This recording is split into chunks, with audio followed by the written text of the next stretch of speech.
Buenos días, hermanos y hermanas en el Señor, que nos acompañan en este curso de Teología del Cuerpo de San Juan Pablo II. Hoy vamos a continuar con la lección número 17 de este curso. Iniciamos en el nombre del Padre, del Hijo y del Espíritu Santo. Amén. Ven, Espíritu Santo, llena los corazones de tus fieles y enciende en ellos el fuego de tu amor. Envía, Señor, tu Espíritu Creador y se renovará la faz de la tierra. Oh Dios, que has iluminado los corazones de tus hijos con la luz del Espíritu Santo, haznos dóciles a sus inspiraciones para gustar siempre del bien y gozar de su consuelo. Por Cristo nuestro Señor. Amén. La resurrección de la carne y la virginidad cristiana. Con esta lección 17 terminamos el tercer ciclo y nos preparamos para el último ciclo sobre el matrimonio cristiano. Hoy vamos a ver la doctrina paulina sobre la virginidad y el matrimonio, cómo Pablo enseña que la virginidad y el celibato están por encima del matrimonio, porque en la virginidad y en el celibato se busca agradar al Señor, se abstiene por lo tanto del matrimonio y el cuerpo se redime con un objeto de esperanza hacia la segunda venida del Señor, en la cual los hombres no tomarán mujer ni tampoco tomarán marido. Después de haber analizado las palabras de Cristo, conviene pasar a la interpretación paulina del tema de la virginidad y el matrimonio. La grandeza de la enseñanza de Pablo consiste en el hecho de que él, al presentar la verdad proclamada por Cristo en toda su autenticidad e identidad, le da un timbre propio, en cierto sentido, su propia interpretación personal, pero que brota sobre todo de las experiencias de su actividad apostólico-misionera, y tal vez incluso de la necesidad de responder a las preguntas concretas de los hombres a los cuales iba dirigida dicha actividad. Y así encontramos en Pablo la cuestión de la realización recíproca entre el matrimonio y el celibato o la virginidad, como tema que atormentaba los espíritus de la primera generación de los confesores de Cristo, la generación de los discípulos de los apóstoles de las primeras comunidades cristianas. El apóstol subraya con gran claridad que la virginidad, o sea, la continencia voluntaria, deriva exclusivamente de un consejo y no de un mandamiento. Acerca de las vírgenes, dice Pablo, no tengo precepto del Señor, pero puedo darles consejo. Pablo da este consejo como quien ha obtenido del Señor la gracia de ser fiel, en 1 Corintios 7:25. Como se ve por las palabras citadas, el apóstol distingue lo que el Evangelio existe entre consejo y matrimonio, y mandamiento, perdón. Él no está dando un mandamiento, él está dando un consejo, distinto del matrimonio, que ese sí es un mandamiento. Así pues, en la primera carta a los Corintios, capítulo 7, el consejo tiene claramente dos significados diversos. El autor afirma que la virginidad es un consejo y no un mandamiento, y da consejos al mismo tiempo tanto a las personas casadas como a quienes han de tomar una decisión al respecto, y en fin, a los que se hallan en estado de viudez. Si alguno estima indecoroso para su hija doncella dejar pasar la flor de la edad y que debe casarla, que haga lo que quiera, dice San Pablo. No peca, que la case, pero el que firme en su corazón, no necesitado, sino libre y de voluntad, determina guardar virgen a su hija, hace mejor. Quien pues casa a su hija doncella, hace bien, y quien no la casa, hace mejor, dice San Pablo en 1 Corintios 7 del 36 al 38. Pablo trata de explicar con suma precisión que la decisión sobre la continencia, o sea, sobre la vida en virginidad, debe de ser voluntaria, y que solo una continencia así es mejor que el matrimonio. Las expresiones hace bien y hace mejor son completamente unívocas en este contexto. El apóstol enseña que la virginidad, es decir, la continencia voluntaria, el que una joven se abstenga del matrimonio, deriva exclusivamente de un consejo, y es mejor que el matrimonio si se dan las oportunas condiciones. En cambio, con ello no tiene que ver en modo alguno la cuestión del pecado, porque dirá San Pablo también, estás ligado a una mujer, no busques la separación. Estás libre de una mujer, no busques mujer. Si te casares, no pecas. Y si la doncella se casa, no peca, dice San Pablo. O sea que el matrimonio tampoco es que sea pecado. Pero sin lugar a dudas, el mantenerse virgen, el mantenerse célibe, el dedicarse al Señor, el dedicarse a la bondad de Dios, por sobre todas las cosas, mirando hacia el reino de los cielos, es mucho mejor que el matrimonio, dirá San Pablo. Pablo responde que de ninguna manera entra en juego aquí la cuestión del pecado. No se trata del discernimiento entre el bien y el mal, sino solamente entre lo que es bueno y lo que es mejor todavía. San Pablo, explicando en el capítulo 7 de su primera carta a los Corintios la cuestión del matrimonio y la virginidad, trata de motivar la causa por la que quien elige el matrimonio hace bien y quien decide en cambio una vida de continencia, o sea la virginidad, hace mejor. Así escribe Pablo en 1 Corintios 7.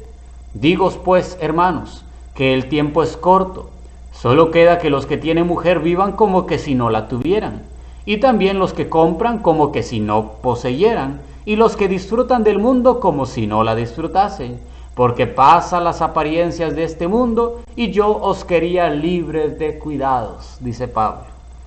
Cristo habla solo de los sufrimientos o aflicciones que padece la mujer cuando ha de dar a luz al hijo, subrayando a la vez la alegría con que se regocija en compensación de estos sufrimientos después del nacimiento del hijo, la alegría de la maternidad.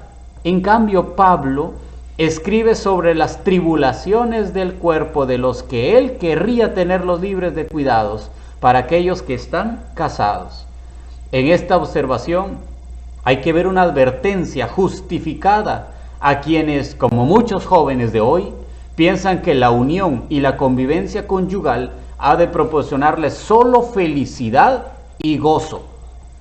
El gozo de la unión lleva consigo también las tribulaciones de la carne, sobre las que escribe el apóstol en la carta a los Corintios. Con frecuencia son tribulaciones de naturaleza moral.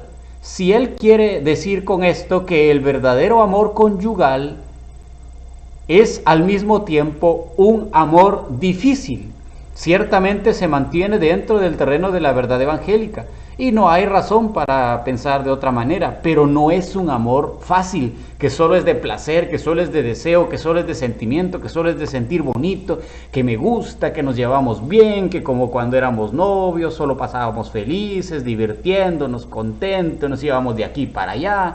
En realidad, la relación de pareja, de matrimonio como tal, va más allá de un simplemente gozo, de un simplemente de sentir bonito, va más allá en el fondo. Por eso Jesús quiere tener en cuenta esto y Pablo lo dice muy claro: yo quiero evitarles todo eso, porque es bonito, claro, se siente bonito, pero después hay una responsabilidad mucho más grande cuando ya llevan tiempo de casados, cuando ya están los hijos, cuando ya empiezan los problemas, que hay que los gastos de la casa, que las dificultades, que ya no nos entendemos.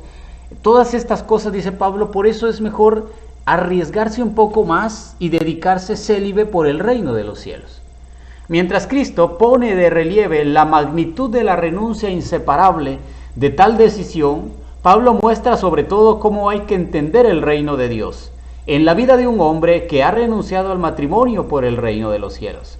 Y mientras el triple paralelismo de lo enunciado por Cristo alcanza su punto culminante en el verbo que indica la grandeza de la renuncia asumida voluntariamente, dirá Jesús en Mateo 12, hay eunucos que asimismo se han hecho tales por amor al reino de los cielos. Pablo define la situación con una sola palabra: no casados. En cambio, más adelante incluye reino de los cielos en una síntesis espléndida cuando dice: el célibe se cuida de las cosas del Señor y de cómo agradar al Señor. De este contexto emerge todo el amplio campo de la preocupación a la que el hombre no casado puede dedicar enteramente su pensamiento, sus fatigas y su corazón, ya que el hombre puede preocuparse solo de aquello que lleva en el corazón. En la enunciación de Pablo, quien no está casado se preocupa de las cosas del Señor. Pablo abarca la realidad objetiva completa del reino de Dios. El objeto del interés del cristiano es el mundo entero, pero Pablo, con el nombre Señor, califica en primer lugar a Jesucristo Y por tanto, cosas del Señor quiere decir ante todo el reino de Cristo, su cuerpo, que es la iglesia, y cuanto contribuye al crecimiento de ésta. De todo ello se preocupa el hombre no casado, y por ello, siendo Pablo apóstol de Jesucristo y ministro del Evangelio, escribe a los Corintios: quisiera yo que todos los hombres fueran como yo, en 1 Corintios 7:7. Recordemos que según San Pablo, el célibe se cuida de cómo agradar al Señor. Agradar al Señor tiene por trasfondo el amor. Ese trasfondo se ve claro a través de una ulterior confrontación. Quien no está casado se cuida de agradar a Dios, mientras que el hombre casado debe procurar también contentar a la mujer. En cierto sentido, aparece aquí el carácter nupcial de la continencia por el reino de Dios. El hombre procura agradar siempre a la persona amada. El agradar a Dios no carece, por tanto, de ese carácter que distingue la relación interpersonal entre los esposos. Porque si es cierto que el hombre se casa con la mujer porque la ama y la quiere tener siempre feliz porque la ama, la mujer se casa con el hombre porque lo ama y lo quiere tener siempre feliz porque lo ama, buscan entre ellos dos agradarse mutuamente porque se aman. Así el célibe y la virgen buscan agradar a Dios porque lo aman por sobre todas las cosas. Entonces no hay distinción, no es que el celibato y la virginidad sean distintos del matrimonio, no es que estén contrarios o que uno esté en contra del otro, no, porque los dos, tanto el matrimonio como el celibato y la virginidad, abstenerse de matrimonio, los dos buscan agradar a la persona que se ama. El matrimonio, los esposos, claro está, y el celibato y la virginidad, a Dios. Se busca agradar por sobre todas las cosas a Dios. Cuidarse de agradar a Dios es pues una aportación del hombre al diálogo continuo de salvación entablado por Dios. Evidentemente todo cristiano que vive de fe toma parte en este diálogo, pero Pablo observa que el hombre ligado con vínculo matrimonial está dividido a causa de sus deberes familiares. Esta actitud presupone la abstención del matrimonio exclusivamente por el reino de Dios y una vida dedicada solo a este fin. El no casado, estando unido al Señor, puede tener certeza de que sus dificultades serán comprendidas. Dirá Hebreos 4:15, ¿no es nuestro pontífice tal que no pueda compadecerse de nuestras flaquezas? Antes fue tentado en toda semejanza nuestra, fuera del pecado. Pablo puntualiza este pensamiento con mayor claridad todavía cuando habla de la situación de la mujer casada y de la que ha optado por la virginidad o ya no tiene marido. Mientras la mujer casada debe cuidarse de cómo agradar a su marido, la que no está casada solo tiene que preocuparse de las cosas del Señor, de ser santa en su cuerpo y en su espíritu, dirá en 1 Corintios 7:34. Para captar adecuadamente toda la profundidad del pensamiento de Pablo, hay que hacer notar que la santidad es un estado más bien que una acción. La santidad en el cuerpo y en el espíritu significa también, por lo tanto, la sacralidad de la virginidad o del celibato aceptados por el reino de Dios. Y al mismo tiempo lo que está ofrecido a Dios debe distinguirse de la pureza moral y por tanto presupone un comportamiento sin mancha ni arruga, santo e inmaculado según el modelo virginal de la iglesia que está ante Cristo. Aquí tenemos que detenernos un momento, porque es cierto que el sacerdote es célibe y que la religiosa es virgen, eso es cierto, y se han dedicado al Señor por sobre todas las cosas, pero en el fondo son hombre y son mujer, que tienen sentimientos, que tienen sensaciones, que tienen la mismo que tiene un hombre normal y una mujer normal, que se casa, que tiene esposa. Son ellos iguales a nosotros. La diferencia es que han hecho una decisión de aceptar este celibato, de aceptar esta virginidad por el reino de Dios y por lo tanto tratan de vivir con un comportamiento sin mancha ni arruga, santo e inmaculado. El problema a veces no son los sacerdotes y las religiosas, sino las personas que están cerca de ellos. ¿Cuántas muchachitas que se suben al carro del Padre, que abrazan al Padre, que hasta le agarran la mano al Padre, que hasta le soban la espalda al Padre? Él es un hombre común y corriente y él puede sentir cosas, claro está. Y si la mujer que está cerca de él no se cuida, sino que, ay Padre, venga aquí, siéntese, y Padre, ¿cómo está? Y Padre, por sobre todas las cosas, el Padre se va a sentir también que pareciera que quiere agradar a esta mujer en lugar a Dios. Y por eso después terminan cayendo los sacerdotes en el pecado y son apartados del ministerio sacerdotal. Traicionan esa opción que hicieron.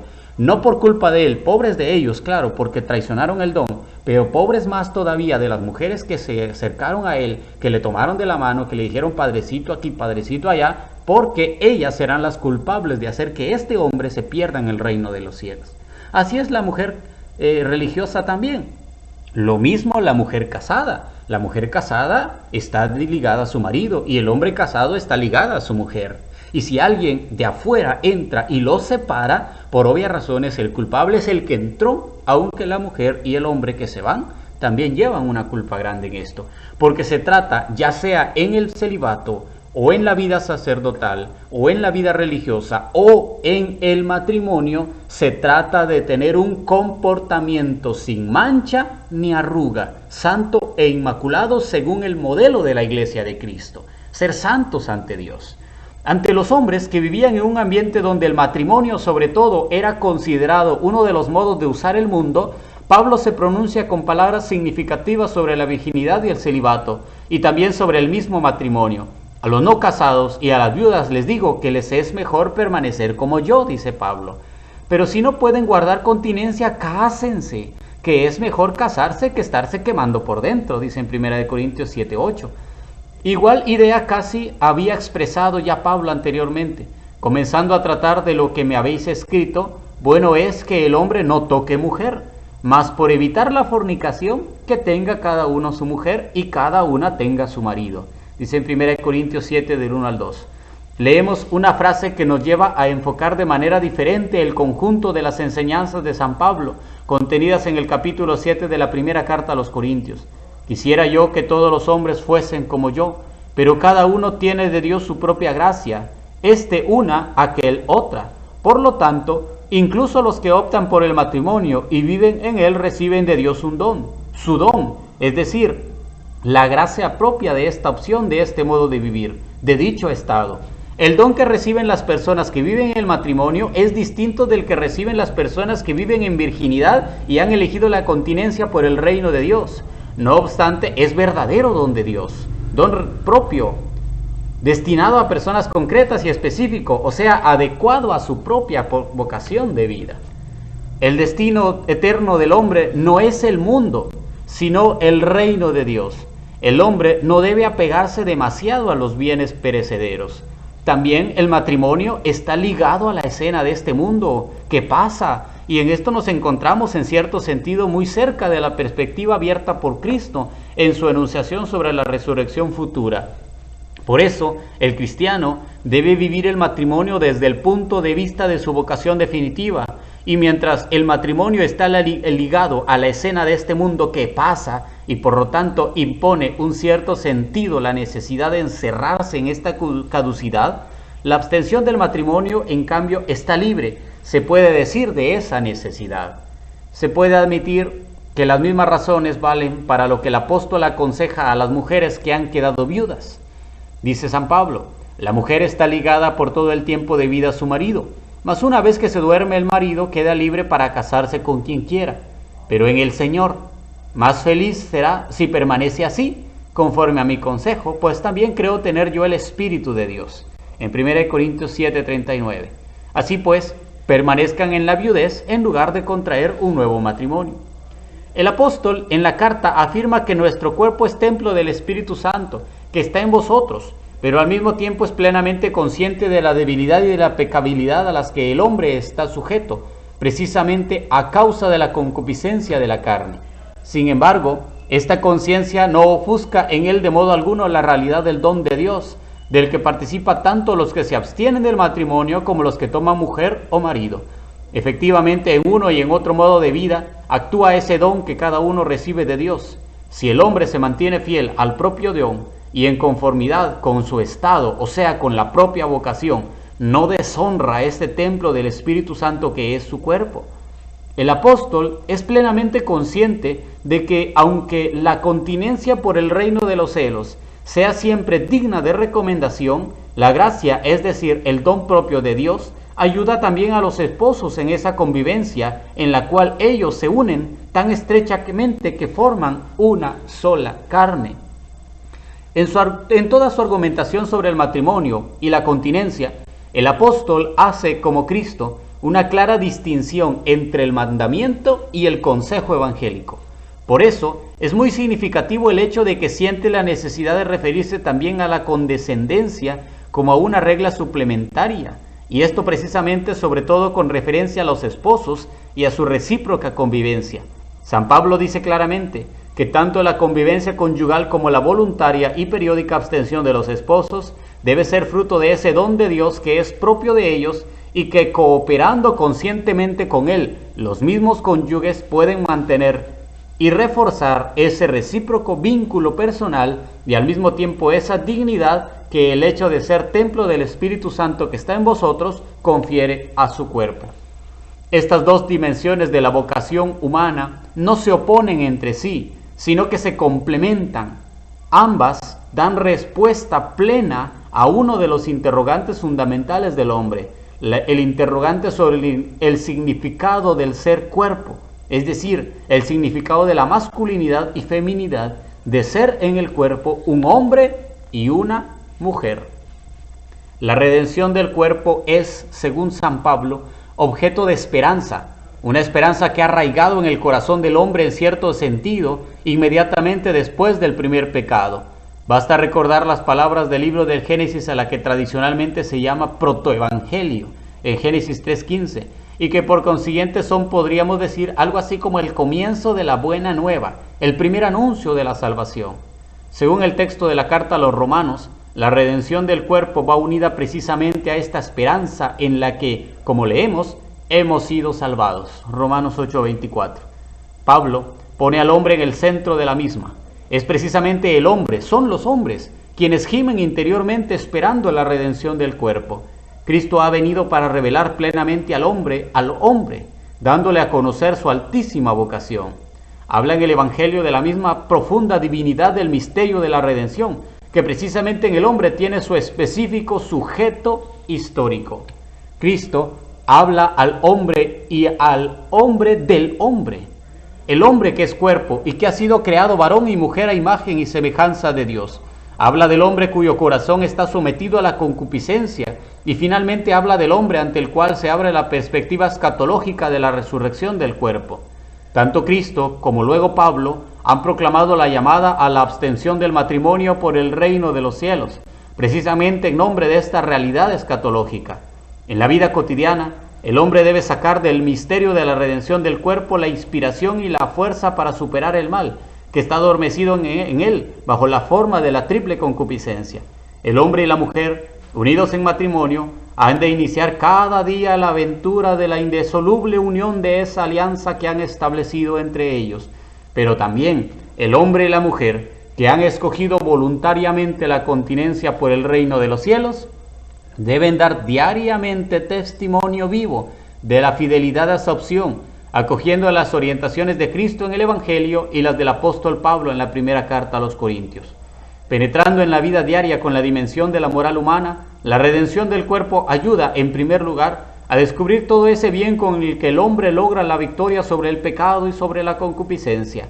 Permiten comprender y realizar en la práctica, según ese significado, la libertad plena del don, que de una forma se expresa a través del matrimonio indisoluble y de otra forma se expresa mediante la abstención del matrimonio por el reino de los cielos. A través de estos caminos diversos, Cristo revela plenamente al hombre, dándole a conocer su vocación por sobre todas las cosas. Podemos concluir diciendo que el apóstol Pablo enseña en su doctrina que el que se casa hace bien porque no comete pecado. El matrimonio no es un pecado, el casarse hace bien, pero debe de ver por qué se está casando. Se está casando porque hay que hacerlo, porque se siente bien, porque es bonito, porque lo están diciendo que lo haga, o porque realmente quiere amar a una persona y llegar al cielo sufriendo todas las dificultades que trae el matrimonio, porque no solo se trata de ser felices, se casaron, ya viven felices, qué bonito, sí, son los primeros días, pero la realidad del matrimonio es una lucha de todos los días, de cada momento, de cada dificultad, de que él y ella, de los dos, pongan de su parte para poder entrar en el reino de los cielos claro, individuales, pero porque vivieron una vida en santidad en el matrimonio. Pero dice Pablo, yo les quiero evitar todo eso, porque es muy difícil, porque cómo cuesta, quiero evitarles todo eso. Entonces mejor elijan otra opción, que es el celibato y la virginidad. Vivir célibes, no tener mujer, no tener marido, por el reino de Dios. Vivir en esta vida tratando de agradar a Dios por sobre todas las cosas, en todo momento y en todo lugar, que es la opción que hacen los sacerdotes y las religiosas. Que claro, hay sacerdotes que caen en el pecado y tienen por ahí su romance y su salidita por ahí. Muchas veces no es culpa de los sacerdotes, es culpa de las niñas, de las mujeres, de las señoritas, que como les dije hace un rato, ay padre, venga, y cómo está padre, un abracito, una manito y una sobadita en la espalda. El padre es hombre, y a veces ese es un pecado grave que cometen las mujeres y no confiesan, de acercarse de esa manera a un hombre. También los hombres con una hermana religiosa, cuando se acercan de manera y tal, que hacen que la mujer sienta lo que no debería de sentir porque se ha dedicado al Señor. El matrimonio es bueno, pero el celibato y la virginidad es mejor, dirá Pablo. Pero cada quien en su lugar, cada quien ha elegido lo que quiere, y en ese lugar se trata de vivir una vida en santidad para ver a Dios. Gracias por estar pendiente de esta lección número 17. Compartan el video, suscríbanse en nuestro canal de YouTube y denle me gusta a nuestras redes sociales, Facebook, Instagram, YouTube y Twitter. Búsquenos como Evangelizadores Torola y nos vemos en la lección número 18. San Juan Pablo II ruega por nosotros. En el nombre del Padre, del Hijo, del Espíritu Santo. Amén.